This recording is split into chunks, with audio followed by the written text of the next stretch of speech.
Assalamualaikum warahmatullahi wabarakatuh. Halo teman-teman, kembali lagi dalam video pembelajaran aku kali ini. Pembahasan kali ini mengenai pendekatan pengelolaan kelas, dan di mana di sini saya akan memberikan beberapa pendekatan yang ada dalam pengelolaan kelas. Penasaran? Yuk kita simak. Pembahasan yang kita dalam video ini adalah yang pertama adalah pendekatan otoriter, kemudian pendekatan intimidasi, kemudian pendekatan permisif, pendekatan instruksional, kemudian pendekatan proses kelompok, kemudian pendekatan sosio-emosional, dan yang terakhir adalah pendekatan buku resep. Nah, kita bahas ke materi yang pertama, yaitu pendekatan pengelolaan kelas. Menurut Eliana, pendekatan pengelolaan kelas adalah suatu usaha yang dilakukan oleh penanggung jawab kegiatan pembelajaran dengan maksud agar tercapai kondisi optimal sehingga dapat terlaksana kegiatan belajar sebagaimana yang diharapkan. Nah, sekarang kita ke pendekatan yang pertama, yaitu pendekatan otoriter. Dalam pendekatan otoriter, bertujuan untuk mengontrol tingkah laku peserta didik sesuai yang dikendalikan oleh pendidik. Jadi di sini tergantung guru yang mengontrol tingkah laku siswanya. Di mana pendekatan ini adalah memiliki kelemahan yang dimana guru sering dianggap mengintimidasi siswa.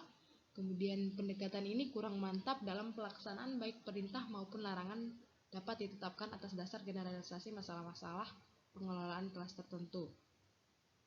Sedangkan kelebihannya menetapkan dan menegakkan peraturan, kemudian memberikan perintah, pengarahan, dan pesan, menggunakan teguran, menggunakan pengendalian dengan mendiktai, dan menggunakan pemisahan.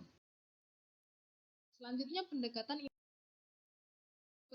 ini merupakan pendekatan bermaksud untuk mengontrol tingkah laku peserta didik selama proses pembelajaran.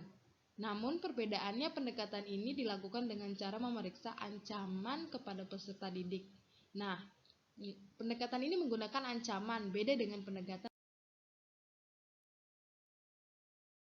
Apa sih kelebihan dari pendekatan intimidasi? Yang pertama, siswa menjadi patuh. Kemudian terciptanya suasana kelas yang tertib, kemudian menghasilkan prestasi belajar siswa, dan dapat menyelesaikan masalah dalam kelas tersebut. Jadi kekurangan pendekatan intimidasi. Nah, yang pertama adalah tumbuhnya sikap bermusuhan dan hancurnya hubungan antara guru dan peserta didik. Kemudian hanya bersifat pemecahan masalah secara sementara dan hanya menangani gejala-gejala masalahnya, bukan masalahnya itu sendiri. Maksudnya ini guru hanya mampu menangani gejala yang ada, bukan langsung masalahnya langsung. Jadi hanya isi dari masalah itu yang dikerjakan, bukan menyeluruhnya.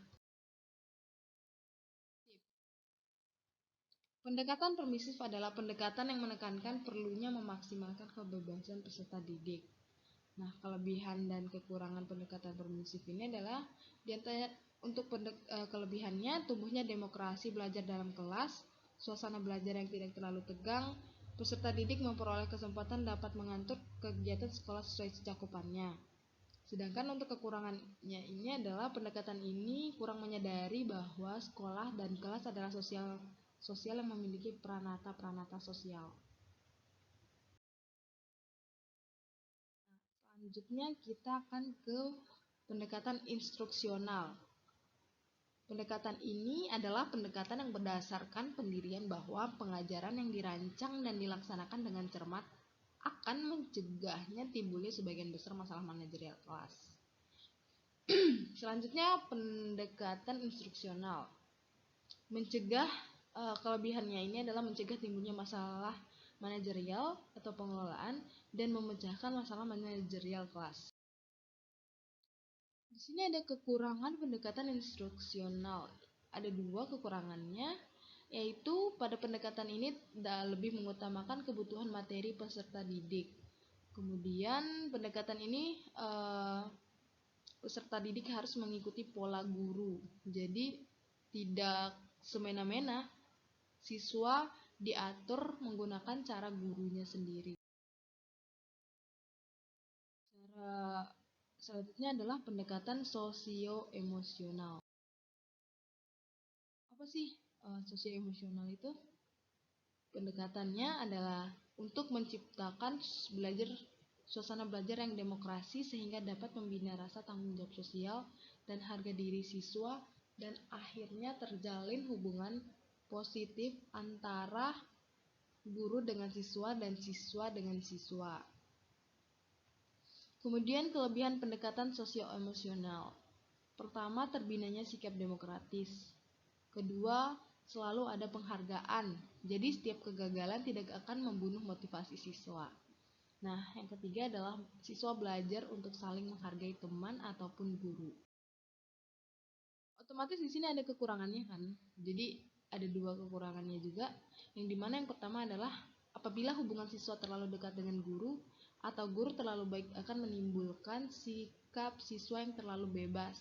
Jadi siswa itu menganggap guru aku ini baik, jadi dia selalu bela aku ketika aku melakukan apapun yang aku mau. Jadi seperti itulah permisalannya.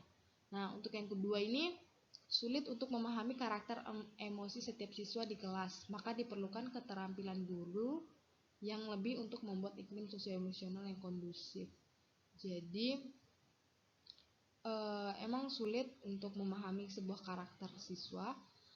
Karakter masing-masing aja masih kita bingung, apalagi untuk karakter orang lain.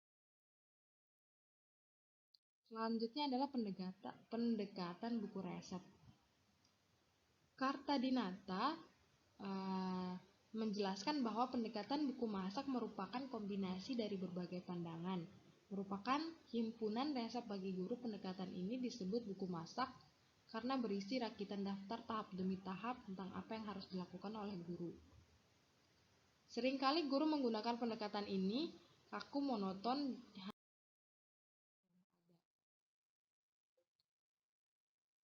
Nah, kemudian kelebihan pendekatan buku resep. Yang pertama, guru dapat mencegah dan memecahkan masalah dalam kelas. Kedua, merangsang terciptanya kedisiplinan guru dan siswa. Kemudian yang ketiga, dapat menciptakan suasana kelas yang kondusif. Dan yang keempat, dapat mengarahkan tindakan guru secara sistematis. Oke, sekian dari penjelasan saya tentang 7 pendekatan pengelolaan kelas. Apabila ada pertanyaan ataupun sanggahan, bisa diterterakan dalam kolom komentar ya. Sekian, terima kasih. Wassalamualaikum warahmatullahi wabarakatuh. Sampai ketemu di video selanjutnya.